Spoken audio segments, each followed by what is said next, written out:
Salut à toutes et à tous et bienvenue dans le Cuisinorium. Par ce beau début d'automne, j'ai eu une subite envie de gras et de sucre. Donc pour combler ce manque, on va se cuisiner les Sunbeach Cookies de la série How I Met Your Mother. Pardonnez mon accent anglais, hein. Bon alors, je veux spoiler personne. La série étant terminée depuis quelques années, je pense que c'est bon. Je peux parler du moment où on voit ces fameux cookies.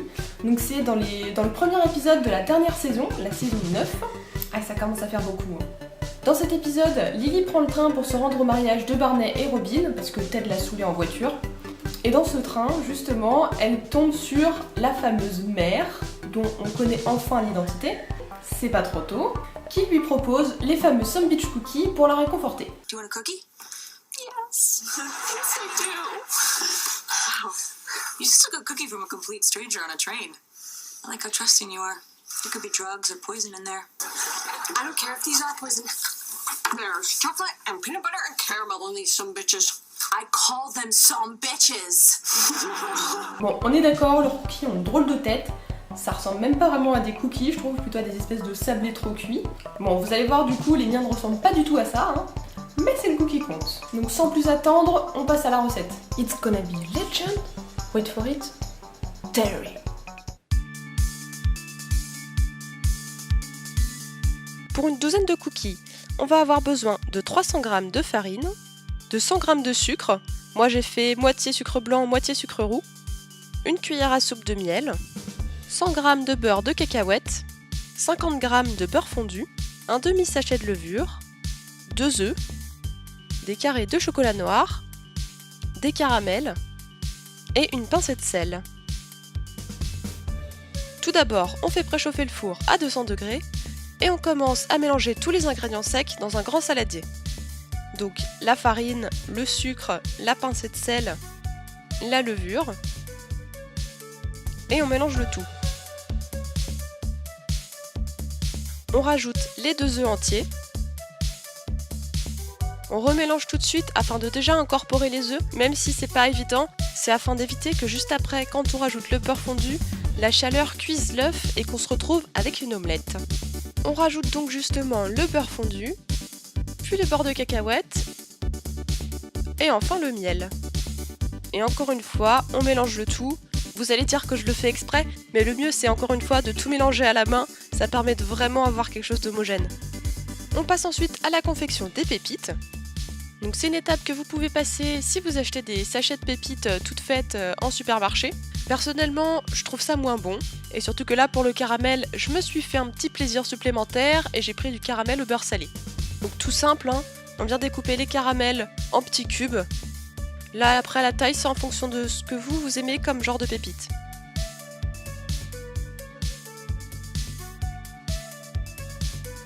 Donc idem pour le chocolat, on découpe les carrés en cubes. Et en cours de route, j'ai rajouté quelques carrés parce que je me suis rendu compte que sinon, niveau quantité, j'allais avoir plus de caramel que de chocolat. On peut alors incorporer les pépites à la pâte.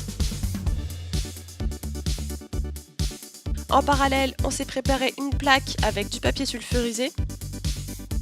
On réalise ensuite des petites boules de pâte.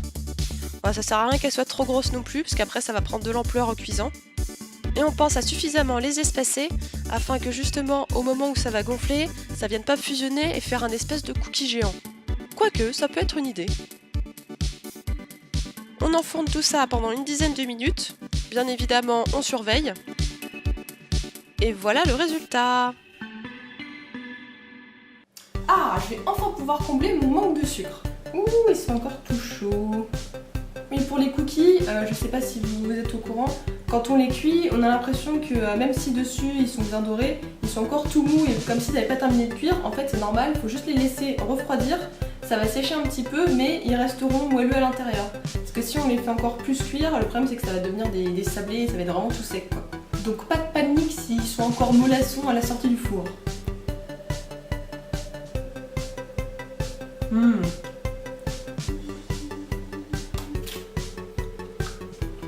Mon cerveau est en extase. On sent bien le goût du beurre de cacahuète, mais pas trop non plus, pile comme il faut. Bon, ça colle un peu aux dents avec le caramel par contre. Là c'est bon, ça va me recharger les batteries. Je comprends tout à fait pourquoi dans la série elle s'enfile la boîte à 2 avant la fin du trajet. J'aurais fait pareil. Donc c'est une recette qui est très facile à faire. Ce qui m'a pris plus de temps, c'est de découper les pépites. Donc si vous en achetez déjà toutes faites, bon, c'est moins bon, mais du coup, gain de temps. Et l'avantage, c'est que les cookies, ça se conserve facilement quelques jours dans une boîte au sec. Et petit truc en plus, si vous les mangez plus tard, vous pouvez tout à fait les faire réchauffer quelques secondes au micro-ondes. Ça va leur rendre un peu de moellosité. Je sais pas si ça se dit. Merci d'avoir regardé cette nouvelle vidéo. N'hésitez pas à la liker et à vous abonner si vous voulez voir d'autres recettes. Salut et à la prochaine! Prochaine qui sera très probablement sur le thème d'Halloween. Here, have another some. Bitch. No more some bitches.